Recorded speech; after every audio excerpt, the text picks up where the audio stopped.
Halo semua, perkenalkan nama saya Junia Puspita dari kelas non-reguler Sekolah Tinggi Ilmu Ekonomi.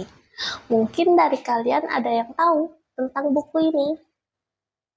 Ya, Negara Paripurna yang ditulis dari Yudi Latif. Nah, di buku ini terdiri dari 7 bab, di mana di sini saya akan menjelaskan satu bab pertama berdasarkan pemahaman saya sendiri.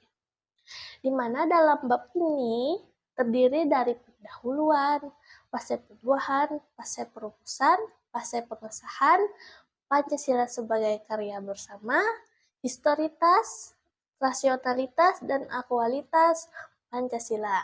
Dan yang terakhir tentang buku ini.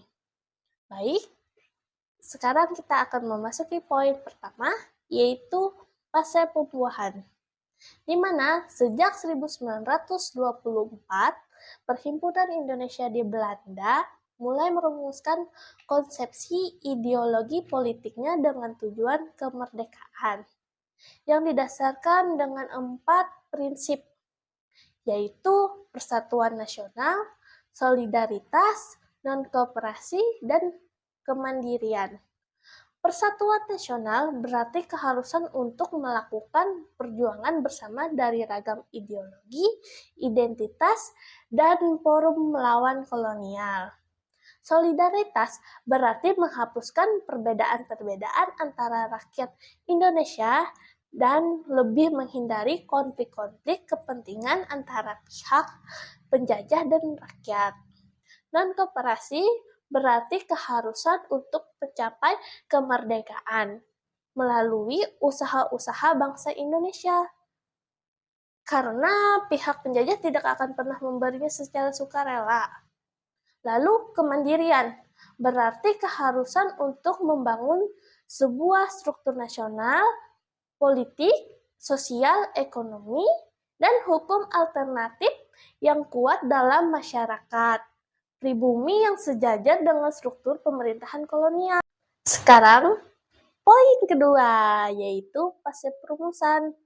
Perumusan Dasar Negara Indonesia Merdeka mulai dibicarakan pada masa persidangan pertama BPUPKI 29 Mei 1 Juni 1945.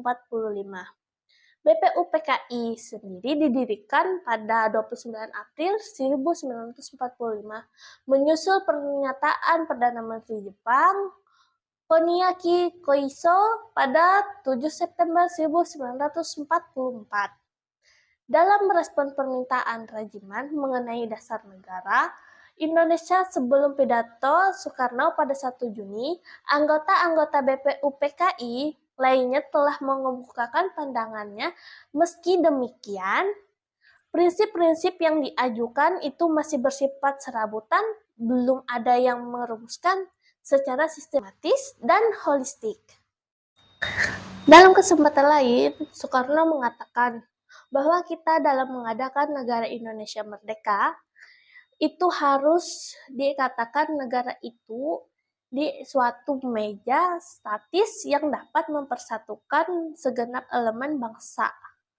Itu tetapi juga harus mempunyai tuntutan-tuntutan dinamis ke arah mana kita gerakan rakyat bangsa. Di akhir masa persidangan pertama, Ketua BPUPKI membentuk panitia kecil yang bertugas untuk mengumpulkan unsur-unsur para anggota yang akan dibahas pada masa sidang berikutnya, 10 sampai 17 Juli 1945.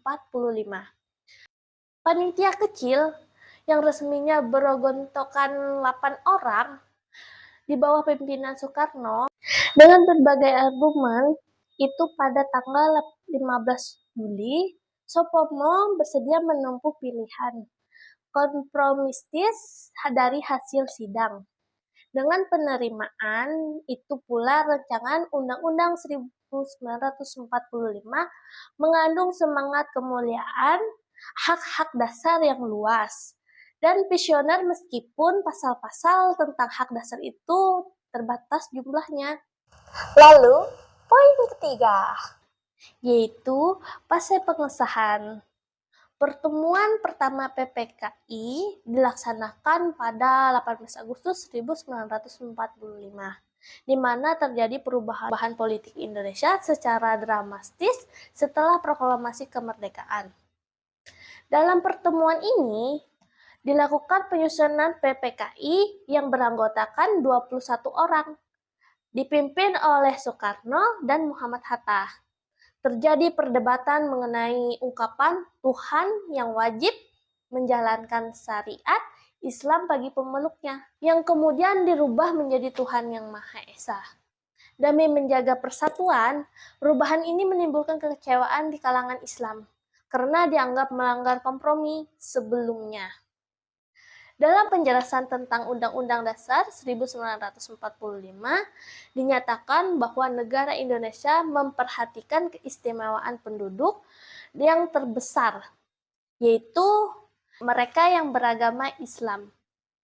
Hal ini dituangkan dalam pembukaan yang menjanjikan syariat Islam bagi pemeluknya.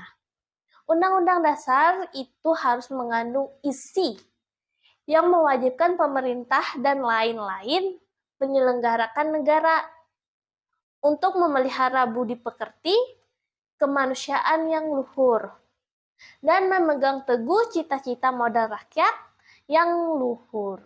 Poin keempat, yaitu Pancasila sebagai karya bersama. Setiap fase mempunyai konseptualisasi Pancasila melibatkan partisipasi berbagai unsur dan golongan. Pancasila dianggap sebagai karya bersama milik bangsa.